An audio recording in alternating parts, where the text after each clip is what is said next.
This is something you guys have been requesting the hell out of for a long time. It took a lot of time, but I finally found 3 stories that take place during school lockdowns. It was a typical boring day in calculus, only it was Friday, 7th period, meaning the week was almost over and spring break would finally be upon us, so everybody was getting antsy in their seats, I could tell. We didn't have a test that day like a lot of my friends did with their other teachers, so our teacher in the middle of class just decided to start playing games with us on Sporkle.com. He was a very laid-back teacher like that. As we were doing some brand logo quiz on Sporkle, I remember the exact moment it happened.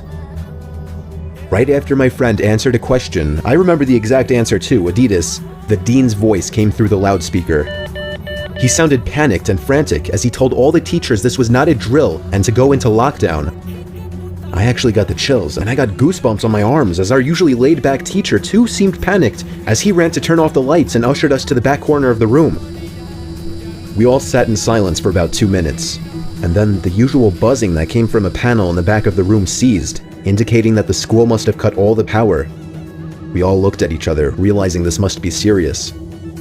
A few more minutes of waiting later, we heard a man screaming at the top of his lungs coming down the hallway. 2 girls in the class actually started crying, which made all of us even more scared. As the screaming got closer to the classroom, the lunatic-sounding man started banging on the lockers while screaming, "I'll kill all of you." It was at that moment that I started to fear for my life. My teacher shushed us as we all looked at each other to see our peers' reactions. The banging then moved from the lockers to our classroom door. And that's when one of the crying girls screamed no. The banging on the door only grew worse as the man started screaming, "Open up." 2 of the girls in the class were crying out loud now. It felt like an eternity that man was pounding at the door, but eventually he finally continued down the hallway, screaming like a mentally insane person until we could not hear him anymore. I'd say 10 minutes later, though it felt like half an hour given the situation, the dean came back on the loudspeaker explaining the situation, which was surprising for him to do. He explained that some apparently mentally unstable person entered the building and assaulted the woman sitting at the front desk, causing her to flee the building screaming, and staff wasn't sure if the man was armed or not. Now this was before the school had cameras or could afford proper security, so the school was wide open to something like this happening. The staff had done a sweep of all the hallways and classrooms and couldn't find him, so the dean instructed the teachers to resume teaching but to keep all the doors locked and to not let any students leave for any reasons. The most disturbing part, however, is that one of the janitors working the night shift found the man sleeping in one of the storage closets near the back end of the school, and according to rumors that were spread by my peers, sticking out of his pocket was a .44 Magnum.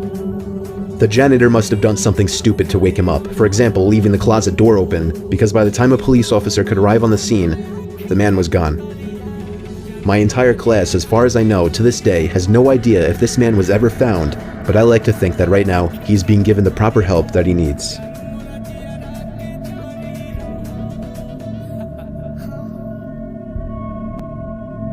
My school has 2 lunch periods. First lunch period is for all 6th graders and some 7th graders. The second lunch period is for the other half of the 7th graders and all 8th graders. The lockdown happened in the beginning of October. The day the lockdown occurred, it was overcast and rainy. During the first lunch period, I heard 4 loud booms. I personally thought it was thunder, but the entire lunch crowd started screaming. I was thinking those kids were just serious pussies, but the campus security came in and started yelling at people to go into the multi-purpose room, and the kids who were in line buying lunch had to throw out their lunch and come inside. Me and some friends went inside the room along with a huge group of other kids. Everyone was curious as to what was happening. Our multi-purpose room is huge, and the back wall of the room is made of see-through glass. When me and my friends were rushed inside the campus, security was covering the glass with the curtains, and there were adults at every exit. My friend Eric was curious, as well as the rest of us, so he asked one of the adults what was going on. When he came back, he said, "You know how right in front of TMS there's those houses?" I replied, "Yeah." "There's this mentally disabled crazy man that barricaded himself in front of his house, and he's threatening to commit suicide and kill the cops if he's evicted. He was walking around outside of school watching kids in a weird way," Eric told us. It turned out the man was also a registered sex offender, making matters worse. We were stuck in the multi-purpose room for a whole hour, taking up 2 periods. After the whole thing was settled, we were escorted to our classrooms one by one. I later found out that the man lives next to my friend Brandy, who told me about the previous Halloween when she saw the same man at his window cutting his arm and writing in his own blood, "Don't come here or I'll kill you," on his window. Of course, being Halloween, people, including Brandy, assumed it was just for the holiday. But after this horrific incident, we knew this man was mental, and we're glad he never got near us.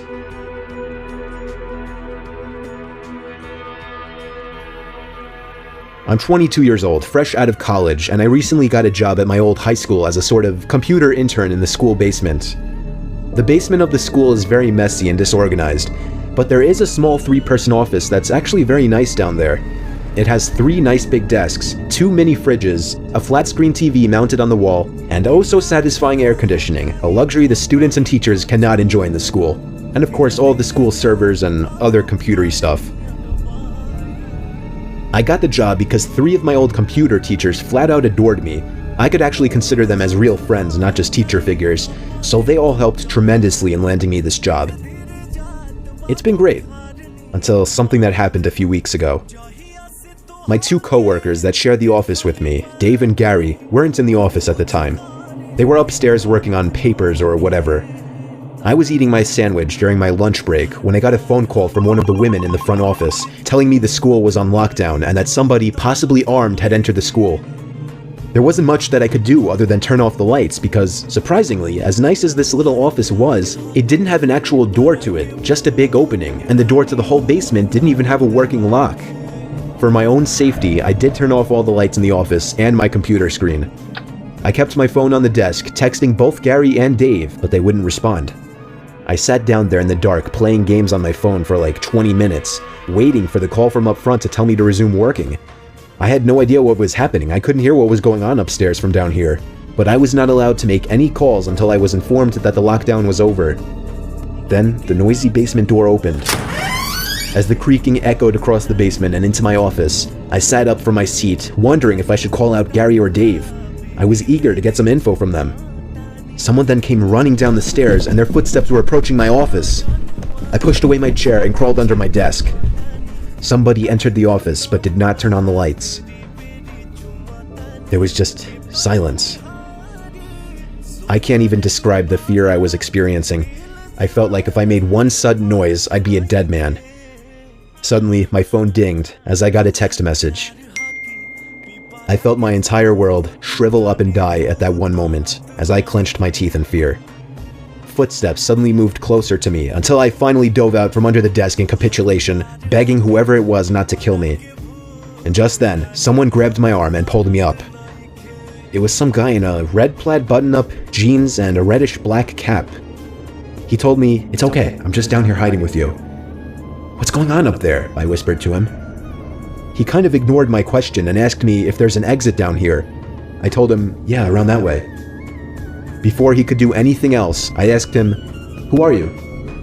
There was a brief moment of silence before he started explaining he was coming in to pick up his son when a teacher told him to hide.